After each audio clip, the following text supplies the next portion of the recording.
Et bonsoir à tous, aujourd'hui on se retrouve sur le BTC face au dollar. Juste avant c'était le TH, mais là il se passe quelque chose sur le BTC. Je ne sais pas si vous voyez, mais il y a un beau niveau de support qui est en train de s'indiquer et un beau petit rebond. Alors qu'est-ce qu'il en est? Quel plan on va pouvoir intégrer pour ça? Parce que je le rappelle, on a actuellement, vous le savez, une W, une X et une Y à entamer. Et après ça, ok, let's go pump si on veut, consolidation un peu plus longue peut-être, mais plus de bottom possible, peut-être, on verra plus tard. Mais pour finir ce puzzle, cette figure X vers Y, il faut que ceci ait une certaine, finalement, forme. On ne peut pas rentrer tout et n'importe quoi dans une pièce de puzzle, d'accord? Ou plutôt dans un trou de puzzle. On ne peut pas mettre n'importe quelle pièce. De ce fait, regardez bien. Ce que j'ai fait, vous le savez, on a fait notre première A, rebond de B, dernière C. C'est réglé. Après, il y a eu, bon, ben, avec notre fameux Jérôme Poel, des petites bougies qui ont été très hautes, des petites bougies qui ont été très bas, qui ont été faire un peu de tout. Mais maintenant, n'empêche, je m'attends à, comme les TH, et tout simplement, voir un petit rebond pour le BTC. Attention, hein, quand je dis petit rebond, c'est pas to the moon, c'est pas on va à 100 000 direct, on va à un petit rebond, peut-être retourner aux 20 000, peut-être aux 21 000, mais pas retourner, vous avez compris, à 167 000 dollars. D'accord? C'est pour donner l'exemple de l'exagération qu'il ne faut surtout pas croire. Maintenant, du coup, comme moi, j'ai un nouveau plus bas là. D'accord? Vous voyez, on a un nouveau plus bas ici. Alors, je vais vite retirer ou alors mettre de manière translucide l'entrée par rapport à mon trade. Vous le savez, je suis haussier sur le BTC, donc j'ai effectué un dernier point d'entrée dans ce niveau-ci pour après bien mettre un stop loss là-bas plus bas. Bref, tout ça, c'est les choses par rapport à moi, par rapport au trade. Mais c'est-à-dire que là, clairement, il faut comprendre une chose, c'est que je ne peux pas terminer ma Y là. C'est impossible. Je ne peux pas la terminer là. Je ne vois pas dans quelle configuration c'est. A, B, C. Et dans une Y, il n'y a pas d'impulsive, il n'y a pas de ending, il n'y a pas de... Non, d'accord. Donc, qu'est-ce que je vais indiquer ici? Pour ma part, une flat. Une flat, normalement. Ou un triangle. Ou un triangle. Donc, je vais étendre ma Y, flat ou triangle. Je ne vois pas autre chose. Je vois pas autre chose. Et dans cette sous-figure, premièrement, moi, ce que je lis, d'accord, eh bien, c'est une sous-flat. Et vous allez voir que ça va se construire, vous inquiétez pas. Une sous-flat. Donc, ici, on va partir sur une A, d'accord, une B et une C. Voilà, le degré est vraiment trop grand. Hop, je vais le réduire. Je vais mettre en minuscule. Ça, c'est pour la première, A, B, C, d'accord. Par après, correction. Donc ici, de manière plus grande, on a une plus grande A et B et puis C. Et là, maintenant, je vais changer sa couleur comme ça, on le visualise quand même. Et tout de même, je vais le mettre en un jaune. Bon, jaune, c'est bien. Hop, de cette manière-là. Et là, je pars là-dessus. Alors, à voir comment ça va consolider, etc. Peut-être ça va chercher un peu plus bas. Je valide pas encore ma B à 100%, mais voilà, en gros, c'est ce que je visualise. Donc, peut-être une B qui va chercher 123. Je la mets à côté pour montrer que là, on est en train de développer peut-être une B ou peut-être une B terminée. D'accord? Logiquement, la B. Et c'est ça, en fait, qui fait en sorte que là, maintenant, j'ai ce discours de la B est peut-être pas finie. Pourquoi? Parce que normalement, en fait, le retracement qu'on a ici, doit aller chercher dans les statistiques les plus larges, hein, donc les plus finalement fréquentées, aller chercher les 123% de Fibonacci. D'accord? Et donc, quand on prend son Fibonacci de retracement, qu'on l'étale, ben, qu'est-ce qui se passe? On n'atteint même pas les 113. Donc, ça n'exclut pas pour autant, si jamais ça devait pumper maintenant et passer là-bas en haut, le fait que ce soit une flat. Mais la théorie voudrait que quelqu'un qui aimerait peut-être jouer cette flat-là, eh bien, attendre en fait cette zone des 123 pour ouvrir un trade haussier et rejouer le rebond. Bon, ben, c'est-à-dire que si jamais en fait le bas de cette baie était bel et bien ici à un peu plus de 100 sans toucher les 113, ben, tu n'auras pas eu ce trade-là et tant pis, et tu ne joueras pas ce rebond en horaire, comme on le voit ici, je suis en time frame 4 heures, d'accord? Donc voilà, ça c'est le petit couac. Mais n'empêche, voilà, moi je vois ça en flat. Alors, premièrement, qu'est-ce que ça va intégrer comme figure? Et d'ailleurs, oui, c'est vrai, avant de continuer toutes les figures, et cetera, parce que je vais en perdre beaucoup, et voir les objectifs de l'AC, et cetera, parce que je vais vraiment en perdre beaucoup sinon. Ceux qui veulent performer un peu, et alors il y a mes vidéos, elles sont très complètes, mais pas assez. Je vous le dis tout de suite, je ne dis pas tout en vidéo, sinon elle ferait 4 heures. Ceux qui veulent avoir le PDF qui a été écrit de mes mains maintenant il y a plus de 4 ans, donc il a été revu, corrigé, et cetera, pour que toutes les phrases soient compréhensibles. Il est concis, c'est pas un bottin téléphonique, c'est-à-dire que vous allez pouvoir tout lire, tout comprendre et chaque phrase va droit au but et c'est pas du philosophique, de temps en temps on parle d'autre chose, et cetera. Ou en tout cas, va pas droit au but. Là, directement, Fibonacci, extension, statistique, retracement, figure, les emboîtements possibles, pas possibles, bref, tout est expliqué par rapport aux vagues. Et ça, c'est vers les premiers paliers de donation. Vers les plus hauts, les plus élevés, donc ces paliers de donation énormes, phénoménal, eh bien, vous aurez également le PDF, mais en plus, vu que eh bien, vous êtes extrêmement généreux avec la chaîne, eh bien, vous pourrez me demander une analyse à la demande sur l'actif spéculatif de votre choix. Crypto-monnaie, ou pas. Forex, bourse traditionnelle, crypto-monnaie. D'accord? Et ça sera fait en vidéo avec un plan de trading et un plan d'investissement. Bon, maintenant on repart sur nos petits, voilà, nos petits moutons. Nos petites affaires ici et c'est-à-dire que pour ce pump-là théorique, si on va au 123, on fait le repositionnement du Fibo, c'est-à-dire que quelqu'un qui rentrait, bon c'est un peu tard là, hein, mais quelqu'un qui était rentré peut-être plus tôt, tu aurais dû mettre, à mon avis, ton stop loss en dessous des 123, d'accord? Donc tu fais le travail, d'accord? Tu fais le travail avec un Fibonacci ici. Désolé, les Fibonacci vont s'entremêler et en fait ton stop loss, si tu étais rentré là-dedans, pour ma part, tu aurais dû le placer d'office en dessous des 123. On va retirer ici la flèche. L'outil flèche, j'ai pas envie de voir un outil flèche, hop, comme ça, d'accord? Tu aurais mis ton stop loss en dessous des 123 pour éviter le risque que justement la baie ne soit pas terminée et aille chercher ces 123 là, d'accord? Pour pas te faire sortir, pardon, et là, travaille après tout simplement également de ratio, de risque management, savoir combien tu vas jouer dessus par rapport à la perte que tu peux accepter.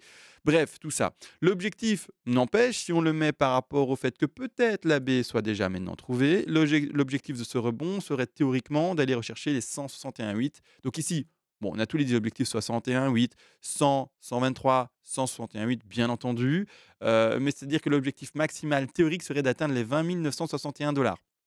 20 961,8, c'est ce qui va, si ça se dessine, favoriser peut-être, mais peut-être un triangle. Alors, je dessine le triangle, mais les triangles, c'est assez rare, hein. Je préfère vous le dire et être honnête, c'est assez rare, mais après, pourquoi pas un aplatissement, un ennui total et en fait, on n'en sort jamais de cette affaire-là. Pourquoi pas? On va essayer de voir ça, mais c'est assez rare. Je préfère être honnête avec vous. C'est-à-dire qu'à ce moment-là, je prends l'outil triangle A, B, C, D, E et je vais vous le dessiner dans cette dernière portion, hein. Donc bel et bien ce qui est en rose, cet Y va peut-être se faire comme ça, d'accord? Oui, un rose sur du rose. On va essayer, eh bien, de faire ça mieux. On va mettre une autre couleur. Qu'est-ce que je mets les amis?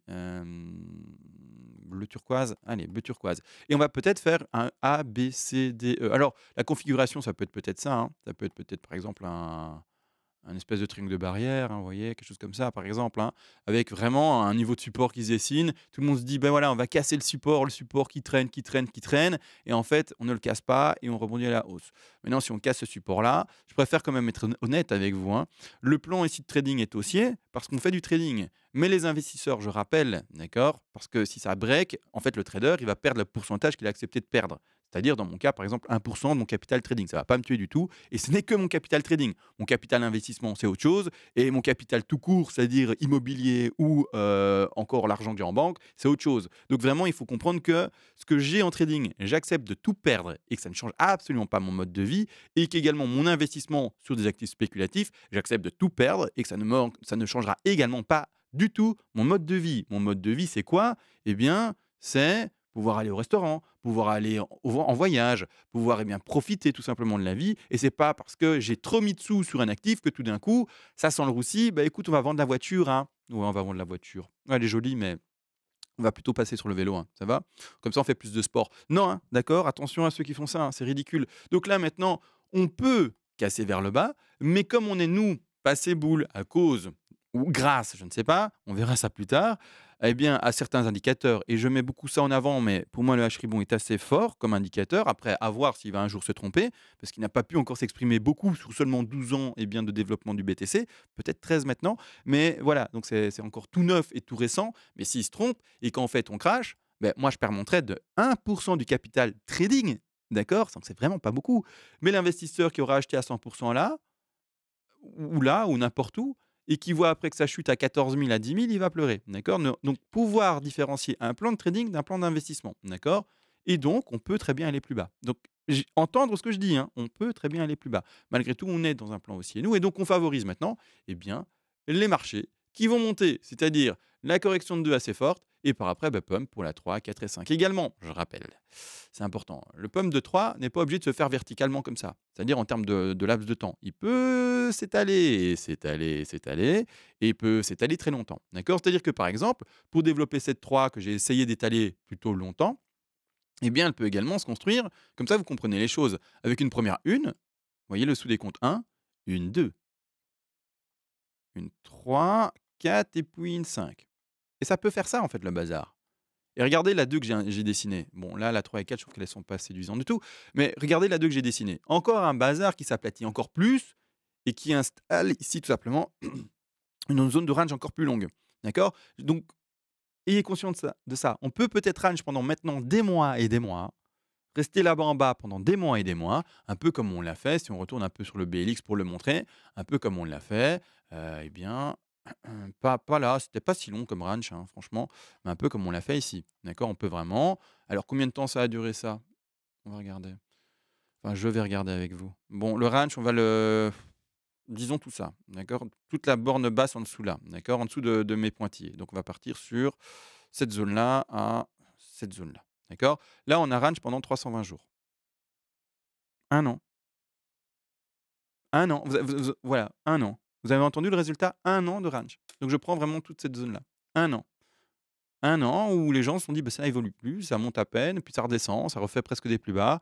1 an où les gens se sont dit: «Mais qu'est-ce qu'on joue sur ce support? Qu'est-ce qu'on joue sur ce support?» 1 an où on est resté globalement dans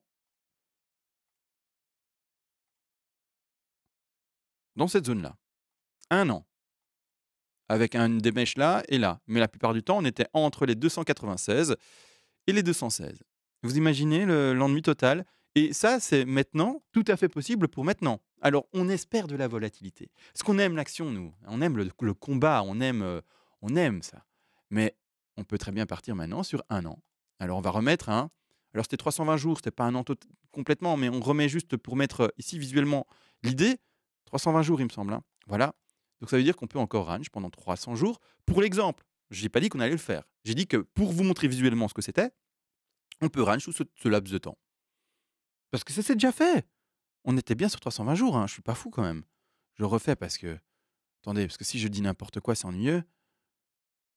C'était jusque-là, hein, sortie du ranch, hein, là. Ouais, c'est ça, hein, 300, 300 jours, un peu plus, un peu moins, voilà, on est 300, 306, 320. Voilà, 1 an, c'est quasiment 1 an. Donc j'ai pas dit n'importe quoi. Cool, parce que ça me semblait hyper long. Même moi, en regardant là, je me suis dit: «Qu'est-ce qui c'est, Emma? Tu sûr là?» Oui, oui, 1 an. 1 an. Alors oui, le petit rectangle rouge ici, j'en reparlerai. J'en reparlerai, c'est le prix moyen dans lequel on retrouvera le BTC lors du halving. Donc j'en reparlerai. Donc ce prix moyen aux alentours des 39 000, 40 000. Donc c'est-à-dire que, par exemple, le scénario parfait, ce serait quoi? Ce serait mais je vais en parler dans une autre vidéo. Ce serait par exemple ça, range et puis en fait jusque-là. D'accord? Donc une légère hausse. Après, en termes de scénario, là, ça peut range, mais ça peut également faire comme l'année passée. Enfin, comme l'année passée, non. Comme il y a 4 ans, du coup, pendant l'année de 2018 à 2019. Donc, bottom dessiné peut-être, ou bottom plus tard, on s'en fout. Mais en tout cas, bottom. Donc là, on parle du bottom, hein. Donc, peu importe que ce soit maintenant ou que ce soit plus tard, là, je parle du bottom. Et donc, j'exprime le bottom possible. Bah, en fait, comme il y a 4 ans, pour ceux qui l'ont vécu avec moi, pump, double bottom, et puis après, on repart. D'accord? Et ça, c'est quoi? C'est ça. Vous voyez ici? Pump, double bottom et puis après on repart. Ça, c'est l'expression que j'ai essayé de donner là. Mais ça peut se faire maintenant ou ça peut se faire pour ceux qui sont bears, enfin entre guillemets bears et qui défendent un plan pardon bear et il y a pas de problème avec ça parce que moi je fais que du trading.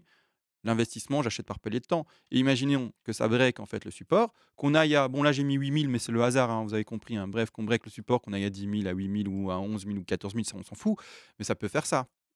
D'accord? Et c'est pour ça que j'insiste pour les investisseurs, acheter par palier de temps. Parce que de cette manière-là, vous ne prenez plus la tête. Si ça devait être amené à cracher, eh bien vous achèterez bah, par palier de temps, tout ça.